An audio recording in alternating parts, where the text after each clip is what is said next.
Hey, this is Paul Mascetta, and in this video I want to share with you some simple but dangerously effective techniques for detecting deception, or basically telling and figuring out when someone is lying to you, which, as you can imagine, is a very valuable skill and ability to have in life. So here's how it works. Basically, there are, for the most part, 5 key indicators in detecting deception from someone else.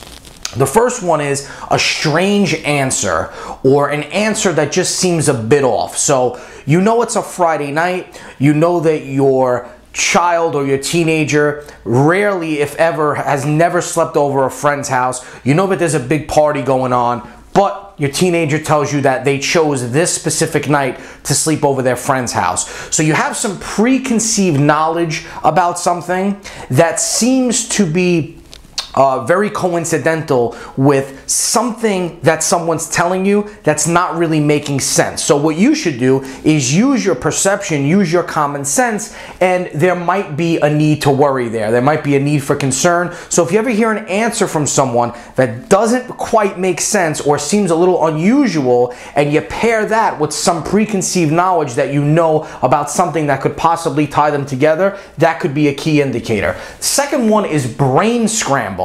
And this is also known as gaslighting, and the term comes from a 1944 film called Gaslight, where a husband is tormenting his wife by flickering a gaslight and trying to make her go crazy. Well, good liars and people that have mastered deception, what they do is they try to flicker that light in some sense to make you think that you're crazy. So they might try to turn the tables on you and say something like, you know, I can't believe that you would even think that I would do something like this, so you must be the crazy one. And what happens is, in the middle of the interaction, you start questioning your own sanity. When that happens, you, my friend, are becoming a victim of brain scramble. And true masters of deception and good liars use that one a lot. The next one is your good old-fashioned intuition. So intuition is when you feel something in your heart or in the back of your mind, something feels off, something does not feel right, but maybe you just can't logically explain the reason for it. Well, there is a logical reason for it, and psychologists and researchers have found that there are certain times where the psychological term for this is called thin slices, where we can receive bits of information subconsciously within 1/25th of a second before it actually reaches our conscious mind, right? So these are these thin slices of data that we are basically receiving from the universe, or from, you know, external stimuli, or whatever you want to call it. So what's happening is your subconscious mind is processing data way before your conscious mind can logically justify it, which is why you feel like something's wrong, but you can't logically put a label on it or describe what it is. That's your intuition. Next one is charisma. Now this is a tricky one because some people are just naturally charismatic, but what I do want you to be aware of is that really good liars and really good masters of deception almost always are very charismatic, and they'll use the charisma to kind of blind you and distract you from their real motive, which is to get something out of you, and they'll use their charisma to kind of blind you. So always beware of very charismatic people that you don't really know very well, or that you don't already have a good relationship with. Again, if you know somebody for a long time, you have a good relationship with them, and they're naturally charismatic, as I like to think I am, that's a different story. But if you just meet someone for the first time and they're coming off so charismatic, and maybe your intuition is telling you something about this person, something could be wrong there.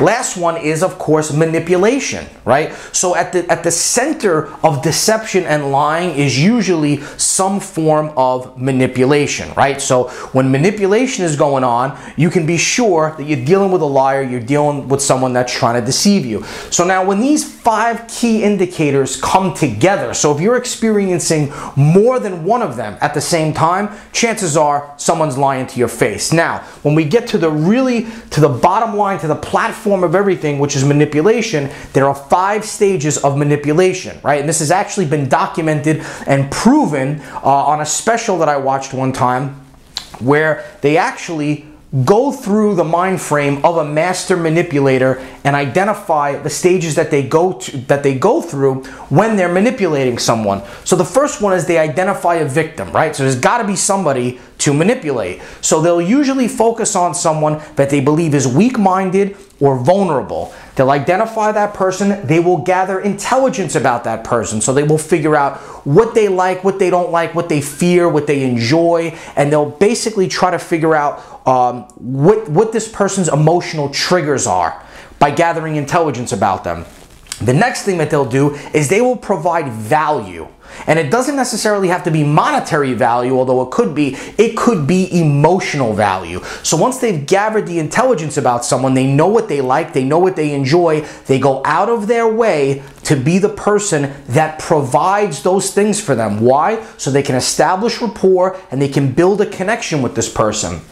Next, they isolate the person. So once they've established that connection, once they've built that rapport, they begin to isolate that person from other people. They might say things like, I only feel this way when I'm around you, or we're in this together, or I've never met anyone like you. Me and you are vibrating on a frequency that's different from everyone else. So they are slowly but surely pulling them away and isolating them from everyone else. And then last but not least is good old-fashioned blackmail. Right? So they will gather intelligence about this person, provide the value, build that connection, and then in some way, shape, or form, using all of these things, they will hold it against the person to manipulate them into doing what they want them to do. Now, when we talk about blackmail, this doesn't have to be as cut and dry and as dramatic as you see it in the movies where someone calls someone up and goes, hey, if you don't do X, Y, and Z, this is what's going to happen to you. It doesn't have to be that way. It could be a subtle form of blackmail.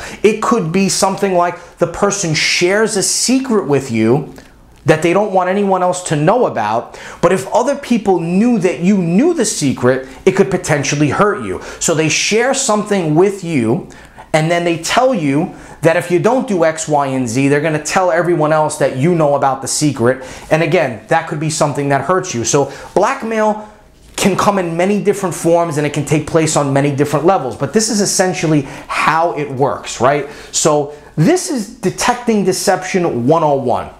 Now, there are many ways to detect deception. There's micro expressions, there's analyzing body language, there's many different ways to do it. The key aspect in doing it is doing something called baselining, where you figure out what a person's baseline movements or baseline behaviors normally are, and then you compare them to what they're doing when they're under pressure. And that's how you can really figure out whether or not they are not being congruent in what they're saying to you and what they might be thinking and what they're actually doing. Now, I've put together a 10-part video program on this called The Deception Code. And if you'd like to know more, if you'd like to take this to the next level and figure out the rest of the equation to this whole thing, because I actually have a 5-step process that I break down over 10 video modules, you can go to thedeceptioncode.com and learn more about that. Hope you enjoyed this video. I'll see you next time.